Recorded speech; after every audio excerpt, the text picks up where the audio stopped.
bullying, intimidation, harassment, belittling, stalking, and all the rest of it, coercive control, online trolling, that's all in the same area as well. So imagine you as a coach or family member, a teacher, a conditioner, athlete, you're in society, and in general, at the moment, society can't control that group. In some areas, it may even be worse, especially in the last 20 years with the digital era. And now we're seeing a lot of research come through that's really bad for not only old people, but young people in that area.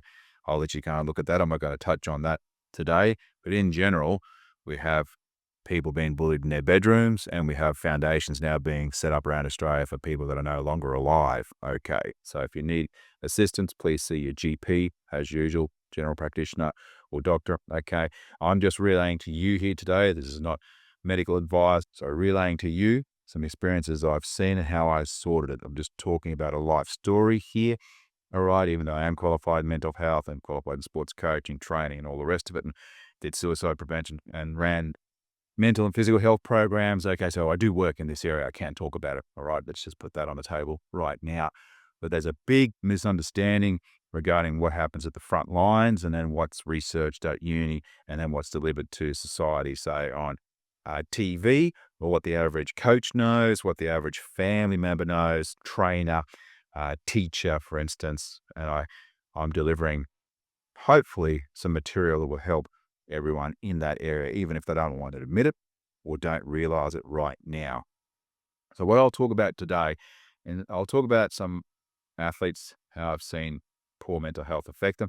But I'll talk about my experience. I've been training next to people or with people or competing against them since I was very, very young. And that includes at national level. And that includes training with friends that, passed SAS, say qualifying, or went to several Olympics. So I have hundreds of statistics where I could beat them, absolutely, be even with them.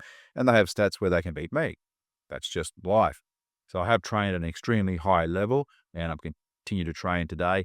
And I've noticed when I was in the bullying, intimidation, harassment, belittling, stalking that push people through anxiety, depression, and say suicide, I noticed when I was working in that, the stress that was on me. But then when I was also targeted, say hunted or predated on by that group of people, say in business, for instance, I noticed the effects it had on me in many areas. And here are the areas. So digestion was just disrupted, and went for continuous tests thinking, what is going on here? But couldn't eliminate, look, I won't use the word stress so much. I'm going to say stalked, hunted.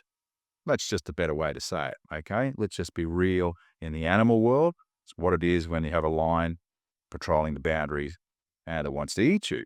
All right. Simple as that. That person doesn't care whether you live or die. And we need to admit that that's what a lot of people are like in society. And that's all probably within us all and needs to be managed. Okay. So bright side of the moon, dark side of the moon, which I will always talk about in my future work that is at an extremely high level. If you're interested in evolution or helping humankind and natural world move forward, that high level stuff that's on top of sport, sport sits under all that, and so does business. Okay. But a lot of people won't think that. Most people think money sits on top of everything. Okay. And that's that other group.